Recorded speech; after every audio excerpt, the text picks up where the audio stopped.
So, welcome to my podcast about living faith in secular culture. We have another episode, and this is a special episode because it's not on Zoom anymore. It's in person in Poland, and even with a live audience. So this is really fun. I was looking forward to something like this, and my guests are today Sam and Eunika from Wrocław, Poland, and I got to know them from Steiger and some years ago, and I want to just ask them a little bit about their story. They are like, they will share themselves what they are. They have a really interesting story, and today it's basically about their story, how they found each other, and what they experienced in also in this topic of living faith in the secular culture. And yeah, it's really cool to have you here. Like, yeah, thanks for having us. Yeah. Thanks for having us.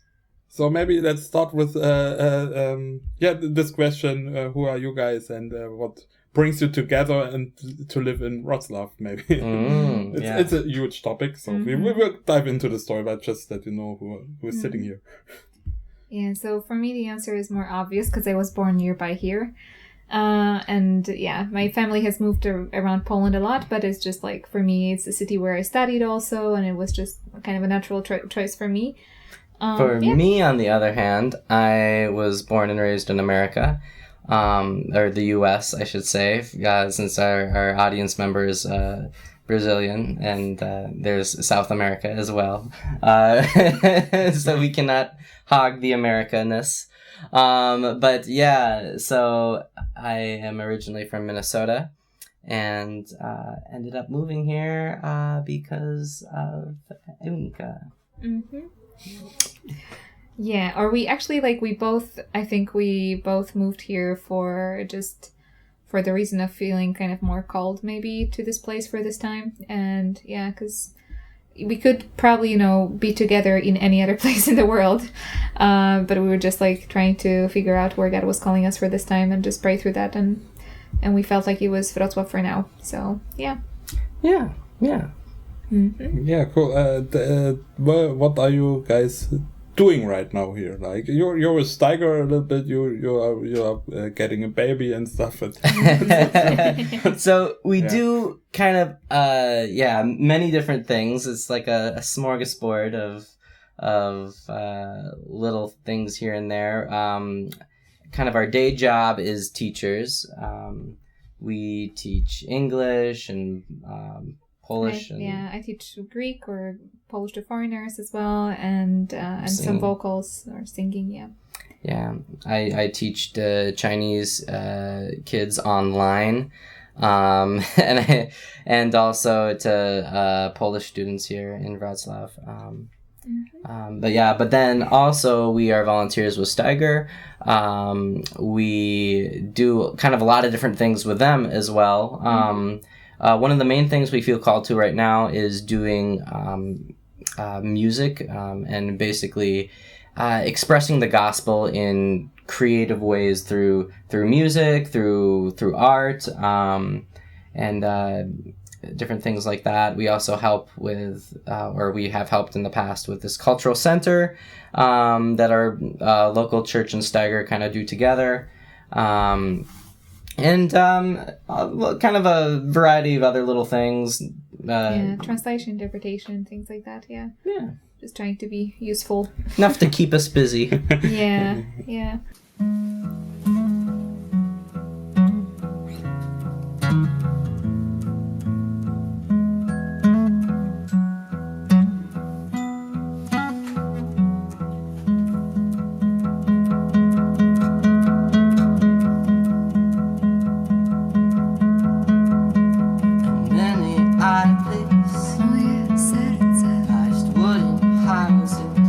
Moje serce, the days are hard and long.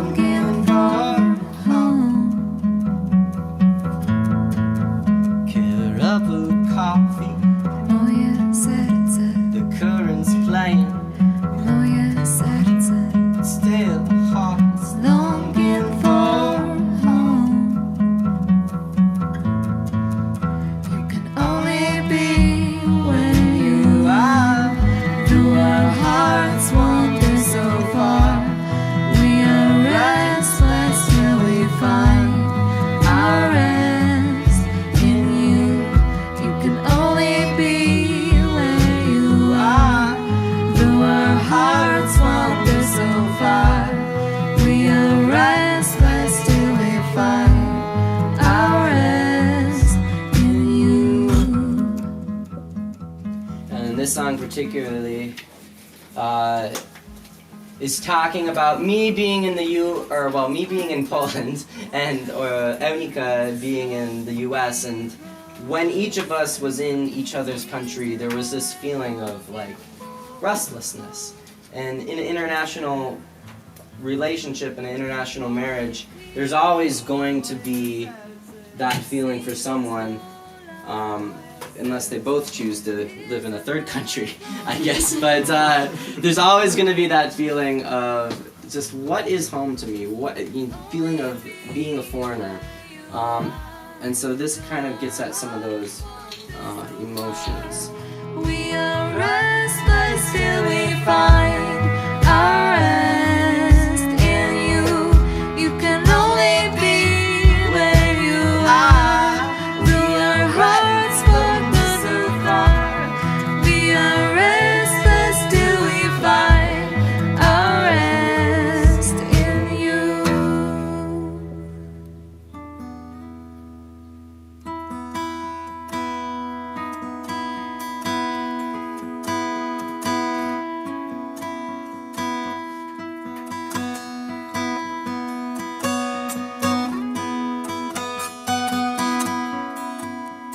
From the shadow of Biedronka to Lake Minnetonka, past daily layovers in Iceland to the girl I met near Dresden, same Brooklyn subway, different nights. To Prague I held her tight, still there's a longing more than the sight, through Norway clouds to northern lights. Only be where you are. You can only be where you are. You can only be where you are. You can only be where you are. You can only be where you are. Though our hearts wander so far, we are restless till we find our rest in you. You can only be where you are. Though our hearts wander so far, we are restless till we find our rest in you. You can only be where you are. Though our hearts wander so far, we are restless till we find our rest in you. I remember pretty clearly how I met you, Samuel, for the first time. I think you just popped up in some Steiger school randomly, like this hippie guy that was like traveling and was like, so, and this was also the school where you guys got to know each other. Yeah. Can you maybe, I think it's an interesting story that, how you found each other. And also we will ask a little bit later, what also difficulties and challenges in like a relationship like this with this two totally different cultures, but it's so inspiring that it's working, like, well, sometimes not working well probably, and you have to fight a lot, but maybe the story how you get to know each other. And I think generally as Christians we are always kind of, a third culture wherever we are. So it's kind of, it's not, I feel like, with Sam and with many other, friends and people from that, even if I meet someone who's a part of the church in any other part of the world, it's an instant connection that you wouldn't have even with a person from your own nation. Sometimes if they're, if they're not in the family of Christ, sometimes it feels more kind of distant, even if it's geographic closer, and the opposite also is true. It sometimes feels really close to people who are very distant geographically, just because you share the same kind of spiritual DNA, and just So we first met at that school. That was my first Steiger school, 2015. Yep, right? yep. Yeah. In Germany. Yeah, we should mention for the audience. yeah. And Sam had done the school 2 years before me, and he came back with a marionette show. Yeah, so one Steiger guy, Philip Shore, he's a missionary from the U.S., my city, in Minneapolis, Minnesota. And he does this traveling marionette show across Europe. He's been doing it for the last 10, 15 years. Now he has some other really crazy artistic projects like vampire-themed orchestras live film and other fun stuff. But he kind of I've been kind of under his wing in Minneapolis for many years, and some of the different things that he did, and then he invited me to come tour with him one summer, and so the Steiger School was helping out with some of the shows we were doing, and that's kind of when we got to meet, and or me and Eunika got to meet and talk more and start to get to know each other. Mm-hmm. Yeah, and later we went also to the Slot Art Festival with the school, and they were also there, so we had some more time there. Which is a art festival here in Poland. I highly recommend. It was my first experience in Poland, and it was just a very unique festival in many ways, and very inspiring, especially like in the topic of being a Christian in a secular culture. Like it was a festival run both by Christians and non-Christians, kind of working together, and it kind of has this mixed feel of you have Christian dialogue. Yeah, you have Christian artists, you have secular artists, kind of both in this festival, and because of that, like a lot of non-Christians get maybe exposed to just different Christians, and we've had some friends that have come to Christ through coming to the festival and stuff. So that was just a little plug for Slot Art Festival. Slot Art Festival 2021 is happening. yeah, we will have some people, and we will have this Slot Art Festival, I guess, as a known episode on the podcast soon with someone from. Yeah. I will dig deeper into this because I also like this and go there for the last year. So. Yeah, but we highly recommend. Yeah. But anyway, yeah. So that's one place that is special for us because we got the chance to kind of get to know each other more there, and after that we kind of made that leap into long distance relationship through the magic of free Facebook Messenger calling and also just kind of a long story with all of that, but Yeah, and then from there, just of course, I felt like just long distance in itself is not kind of substantial version of a relationship. So just like we decided to basically visit each other, of course, like first as much as we could, which isn't easy between continents, but we tried, and we were able to just go for a few weeks here, and then Sam was able to go there, and I'm saying the opposite thing now. But yeah. But and then I decided to take some time off my university to go there for half a year, to get to know Sam in his context a little bit more, and kind of get to know his family and friends, and to make sure, I wanted to live with this person for the rest of my life in one house. I needed to first live with this person for a little bit in the same city at least. And it was nice since we live here in Poland now for her to kind of have been in the U.S. and kind of getting to experience the U.S. culture for a little bit of time, and helps give some context, in our relationship that we kind of can both appreciate and like and understand more like just the different cultures that we're from, and that's an interesting part. Like if then you guys can also see which is not just the other person sometimes, but it's some cultural thing, like if you have never been to a country, you might find some things in the other person that are just annoying you, and you think like it's just some stupid tablet that Sam has or something like that.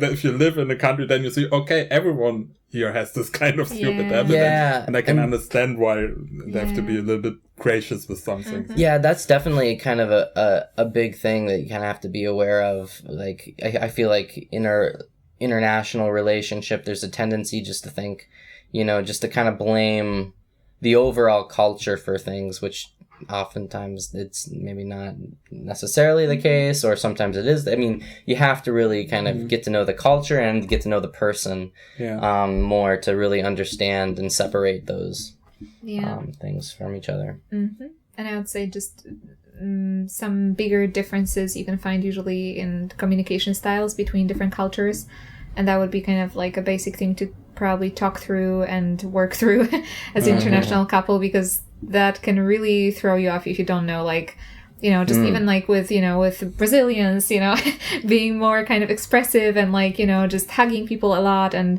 you know, and you may not be really close, maybe friends sometimes, but it kind of appears to us as Polish people as a really close relationship in this way. And like with, you know, with Sam, we had this, you know, difference of like in Poland, we're more kind of blunt and just kind of say things very straightforward, and we don't, it's not that we don't care about how the other person feels, but we care about truth, and it's a higher priority than feelings. Yeah. So it kind of, it's more kind of matter of a fact kind of communication. Yeah. And then where I'm from in Minnesota, we have this phrase called Minnesota nice, which refers to our tendency to try to be very indirect and add a lot of niceties around everything and cushion them and make it like, you know, the value is like, you know, peace at all costs and keeping the friendship and stuff, and not saying something to upset the other person. And so I tend to like, there's different personalities still where we live, obviously, but like I tend to fit the stereotype there, and I guess you tend to fit the more of the stereotype from Poland. So we've had to kind of. So at first, Sam had to like realize that maybe I'm not cruel sometimes, but just like, you know, just saying things very straightforward. Yeah, you know? and we've been able to help each other out because those different aspects of our personality come in handy in different situations. Yeah. Like there are some situations that call for needing more directness, especially if you're dealing with some kind of like, you know.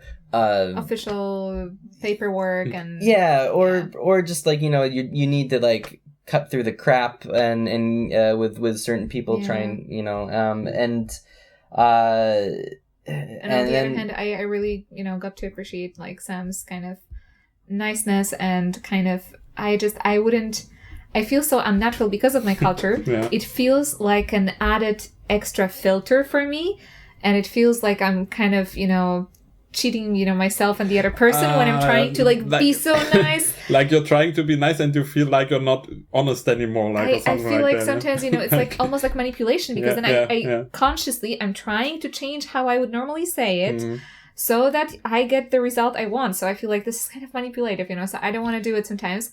But I know like it's natural for Sam to just be very soft and like, and just kind, you know, and kind of sometimes in some situations, personal situations, it's needed, you know, to just kind of alleviate personal conflict. Yeah, first just let somebody know that we really care about them, and, you know, and just, it's kind of harder for me to communicate sometimes those kind of positive, you know, background to the situation sometimes, and So how do that's an interesting question, because like how do you deal with that difference in general, or even in different parts, you know, like you could just deal with, okay, it's different, and the other thing actually is quite good, and I can learn something, I try to learn it. Or you say like in this part, okay, if it goes to saying something straight to the landlord or something, it's just like, Eunika, do it, you can do it better, and I don't care to learn it or something. Or now like you shift the things a little bit by what is already in you guys, or you also try to learn a lot, like being like the other and learning like how do you probably you deal in different situations differently, like and did you ever get even to the point where you said, okay, I could try to learn this, but I will always be bad in this, and so like there's because it's not my natural style, so I can try to be a little bit like this, but it wouldn't make much sense probably to learn it too much, but because I will never be really good in it. I feel like we're trying to use our natural strengths, because both those things can be really strengths in certain situations, but we also realize that they can also be weaknesses. So we're trying to work on those weaknesses in general, and I'm trying to learn from Sam just like, you know, this more soft-spoken communication style, and just like, you know, I really want people to know when they talk to me that I do care about them. So I'm trying to just, you know, learn how to communicate that better in this way, you know, and just so I think we realize there's some weakness in our natural kind of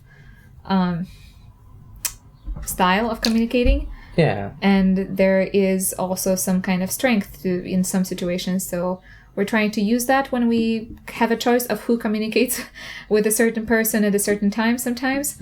But at the same time, we're trying to work on that overall, I think, both of us. Yeah. Definitely.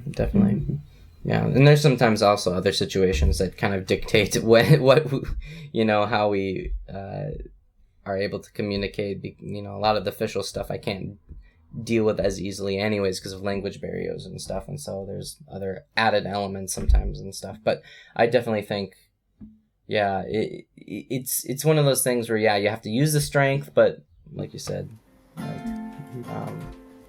make sure you work on those weaknesses as well, because there still can be just bad. Yeah.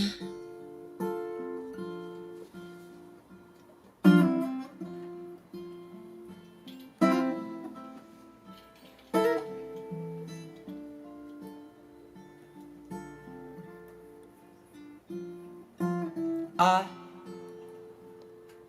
am building a home in you.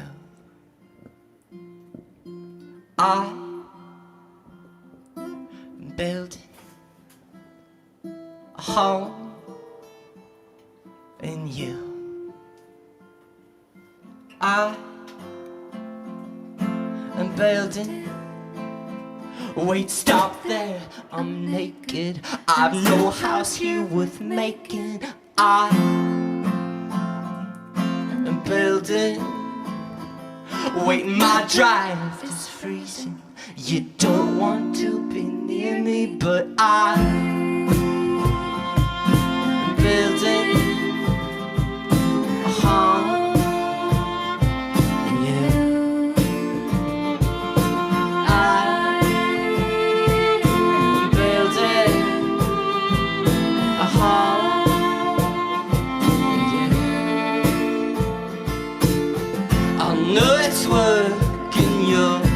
Insecure, you're scared to give me the key codes for your door. I'm building a home in you.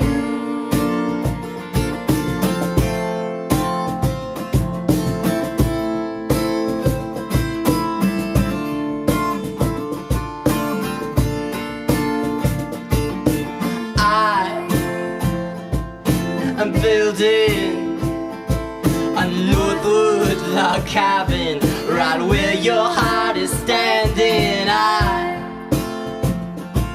I'm building a 1,000-year castle that lasts until your last no. I'm building a home.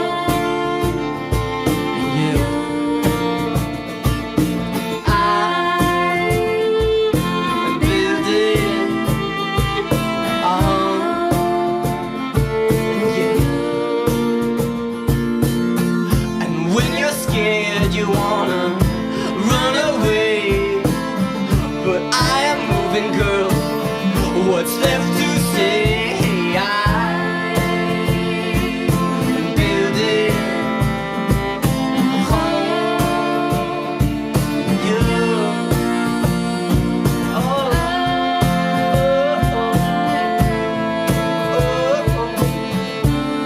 Could build a home in my heart now.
we have so many topics which we talked before, so I want to take this. Now I have one more question about this international relationship thing, and then I think I want to take it also to the next topic, because I only have you here for now, and so I want to do this a little bit different. I'm not sticking to the topic too much this time, sorry guys.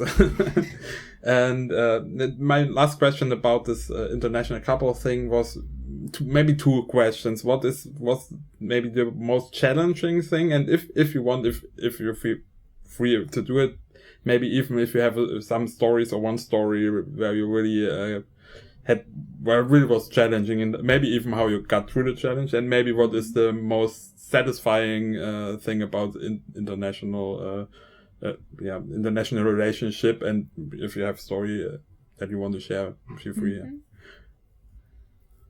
You can also change it around. You can also start with the most satisfying thing. That doesn't matter, whatever comes to your mind first.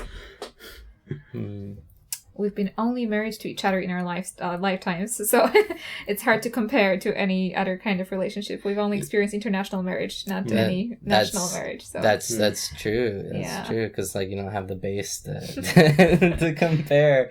But I would say, I mean, there is the practical element of what is home, because when you're in an international relationship, for one person or the other person, they're always going to be away from their home country. Unless you're in a third country where you're both away from home. So you're always going to have some element of being a foreigner. You can't escape it, which can be kind of a difficult thing for one or both of the people involved.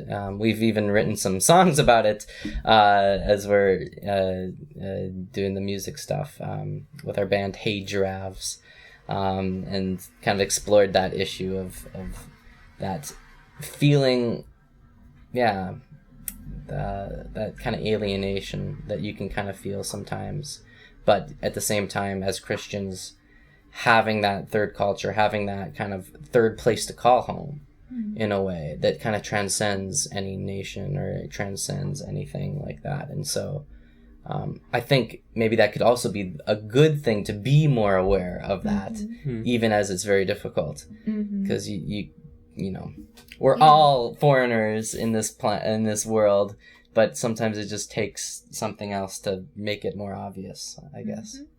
Yeah, and the benefit of that, is kind of, as you said, just realizing more that this is not our home, really. This world, is not our home.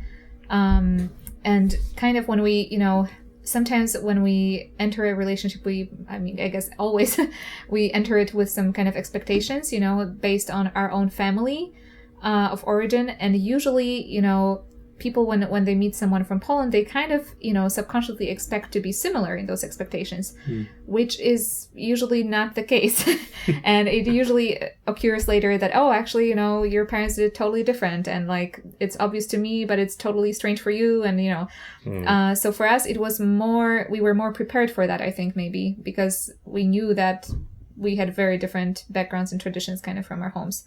So that was one thing. And I think a benefit, so the consciousness of that was kind of the benefit, but also I think it was easier for us sometimes to make maybe controversial decisions to our families or surroundings generally, because for them it was also oh, maybe that's how they do it in the other country, you could just make your own decision and you just say, okay, that's maybe because cool. I'm thinking about our wedding, for instance, and it wasn't very traditional for any culture of of origin, really, for us.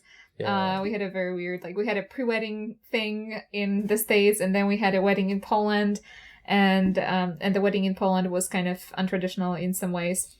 But we were just kind of, I feel like we had an easier time kind of, telling people about what is going to happen and how it's going to go, because, they were oh, I guess, that's just the other culture thing. Yeah, maybe it frees you from having to feel like you have to follow in the tradition for the country just because it's your country.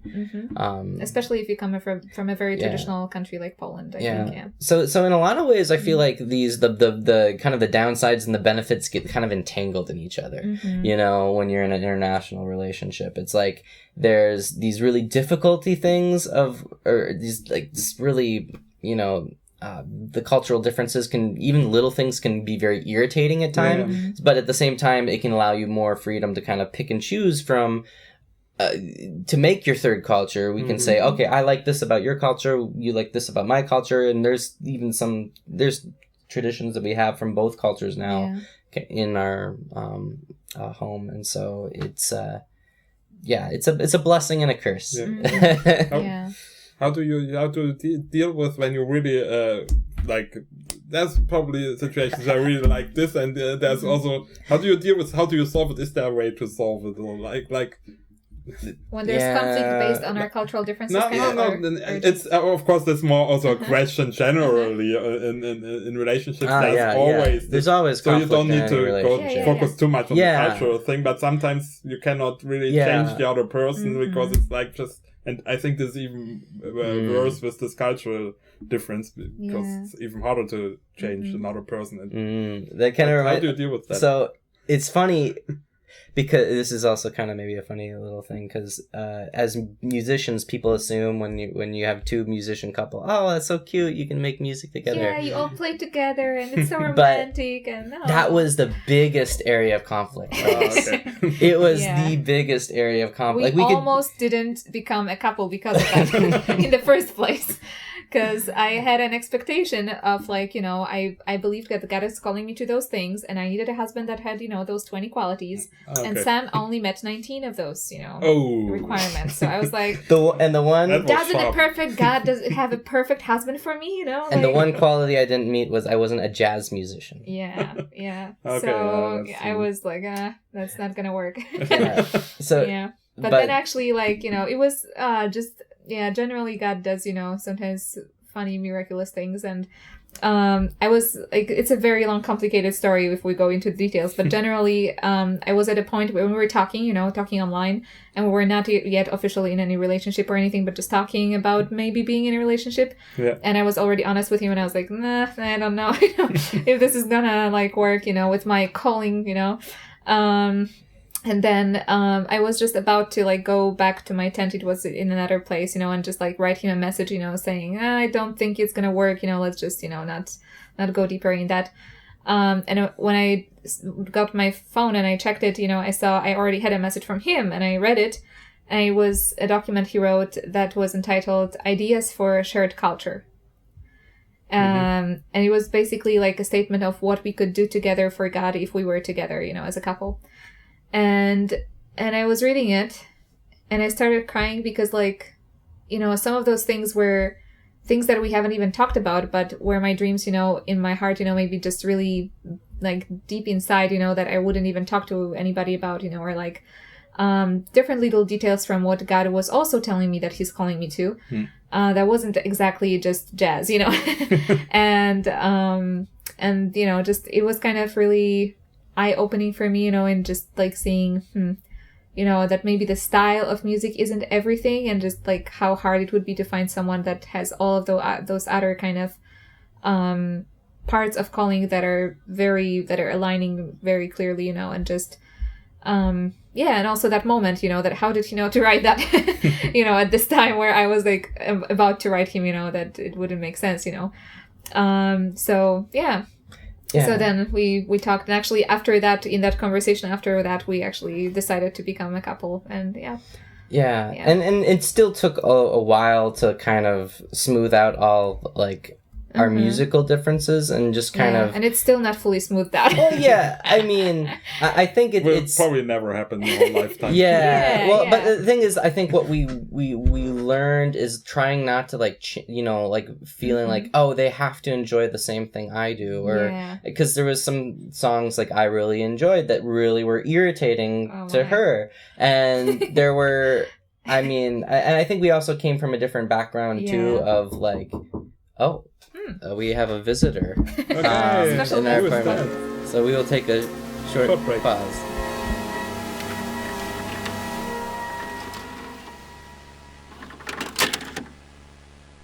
Okay, this is the first part of the podcast with Eunika and Samuel.